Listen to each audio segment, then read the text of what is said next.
So welcome back to our next video of chapter 9 physical education class 12th which is psychology and sports।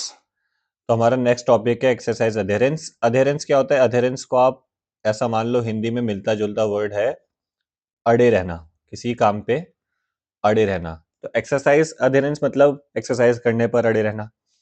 ठीक है, तो अगर आप इसकी डेफिनेशन पढ़ेंगे तो समझ भी जाएंगे। Refers not just initiation but also maintenance of physical activity, मतलब आप मेंटेन करके चल रहे हो अपनी फिजिकल एक्टिविटी को रेगुलरली, कंसिस्टेंसी जिसे हम कहेंगे। And exercise behaviour according to individualised need and requirement, आप अपनी नीड के हिसाब से अपनी फिजिकल एक्टिविटी को रेगुलर बेसिस पे मेंटेन कर रहे हैं, उसी उसी को हम एक्सरसाइज अधेरेंस कहते हैं। क्यों करनी चाहिए हम एक्सरसाइज? रीजन टू एक्सरसाइज, क्यों करनी चाहिए एक्सरसाइज? ठीक है, ठीक है। तो इसका सबसे पहला रीजन है ओवरकमिंग सोशल फिजिक एंजाइटी। जैसे कोई मोटा है, कोई पतला है, उसको लगता है कि वो फिट नहीं है, मतलब एकदम जैसा उसे होना चाहिए वो वैसा नहीं दिखता है, तो उसको क्या होता है, सोशल सेटिंग्स में थोड़ी एंजाइटी होती है कि मैं यार ये पहन के जाऊंगा, ये तो बहुत लूज लग रहा है, इसमें मैं बहुत मोटा लग रहा हूँ।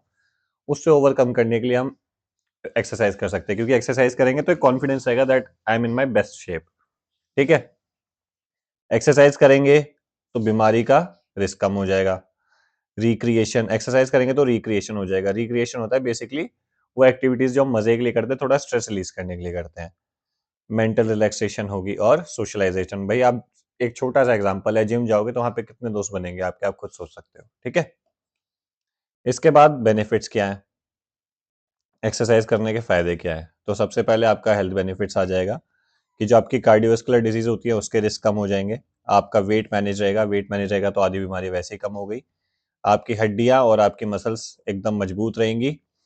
कैंसर का रिस्क कम होएगा, गिरने के चांसेस कम होंगे। जब आप अपने आप को बहुत ज्यादा मजबूत रखोगे तो ये गिरना पड़ना थोड़ा कम हो जाएगा।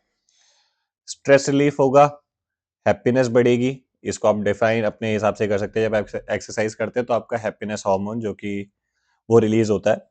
सेल्फ एफिकेसी बढ़ेगी।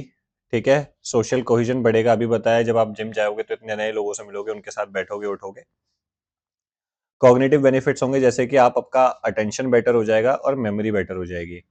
ठीक है, मेंटल हेल्थ बेनिफिट्स हो जाएंगे, जैसे कि आपको एंग्जाइटी कम होगी, स्ट्रेस कम होगा, पर्सनैलिटी डेवलप होगी और लीडरशिप क्वालिटीज आपकी डेवलप होंगी। ठीक है, क्या कर सकते हैं हम अपनी एक्सरसाइज अधेरेंस को इम्प्रूव करने के लिए? है ना, ऐसा होता है कि हम करना तो चाहते हैं कोई चीज, लेकिन कर नहीं पाते हैं बहुत regularly due to some reasons. तो क्या स्ट्रेटेजीज हैं जिनको हम फॉलो कर सकते हैं? तो हमें गोल सेटिंग करनी पड़ेगी। हमें गोल सेट करना पड़ेगा, स्मार्ट गोल्स, कि हम कब क्या करें।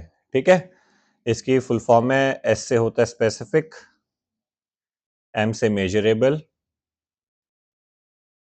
ए से अचीवेबल, आर से रियलिस्टिक और टी से टाइम बाउंड। कहने का तात्पर्य ये है कि आपका जो गोल होना चाहिए वो स्पेसिफिक होना चाहिए, ऐसे जनरल गोल नहीं होना चाहिए। गोल ऐसा होना चाहिए जो कि मेजर किया जा सके। भाई कोई बोले कि मैं वेट कम करना चाहता हूँ, कितना वेट कम करना चाहता हूँ, मेजरेबल होना चाहिए, 2 किलो, 4 किलो, 5 किलो। अचीवेबल होना चाहिए, कोई ऐसा नंबर नहीं जो आप अचीव नहीं कर सकते। रियलिस्टिक होना चाहिए, भाई कोई बोले मैं एक दिन में 15 किलो वजन कम करना चाहता हूँ, तो ये बिल्कुल भी रियलिस्टिक नहीं है। और टाइम बाउंड होना चाहिए, बहुत ज्यादा टाइम भी नहीं देना है कि मोटिवेशन ही खत्म हो जाए, और बहुत कम टाइम भी नहीं देना है कि ऐसा हो जाए कि भाई टाइम ही कम पड़ गया तो काम ही नहीं कर पा रहे हैं। तो ये गोल सेटिंग होती है। अपनी एक्सरसाइज में वैरायटी करनी पड़ेगी ताकि बोर ना हो। ठीक है, सोशल सपोर्ट एनहांसमेंट, जो आपका सोशल सपोर्ट है बहुत मैटर करता है वो इस समय पे। ठीक है, ये थोड़ा सा कॉन्ट्रैक्ट री इन्फोर्समेंट इंटरवेंशन हो गया। फीडबैक, फीडबैक बहुत मैटर करता है, पॉजिटिव वैल्यूएबल फीडबैक। भाई आपसे कोई पूछे कि मैं कैसा कर रहा हूं, आप उसे बोल दो बेटा अच्छा कर रहे हो, तो ये कितना जनरल हो गया। तो जनरल काम नहीं करना है हमने को।